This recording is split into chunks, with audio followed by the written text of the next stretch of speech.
Sige na, gawin mo gratitude. Salamat Kuya Franco. Happy birthday.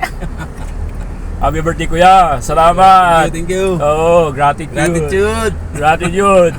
Alam niyo, pag sabi ng gratitude, you always be thankful, no? Sa lahat ng mga bagay, maliit o malaki. Kami thankful lang kami kasi may karapatan kami magpasalamat because of shout out po lang kay Kuya Dodong Barrios. Kuya Dodong, thank you Kuya.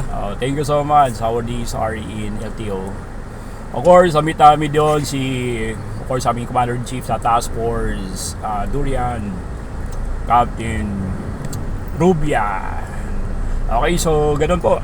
And happy na kami. Basta happy na kami. Hindi importante. Importante yung, yung word? Gratitude. Gratitude. Okay, so huwag kayo pagsilusan.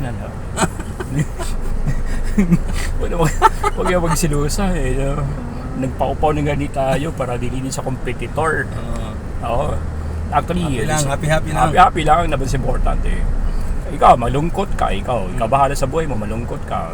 Galit ka sa ibang tao o ano mo yung iniisip mo. Masaya ka lang. Masaya ka lang. Kasi, sa lahat na bagay, you have a reason to smile, you have a reason to be happy.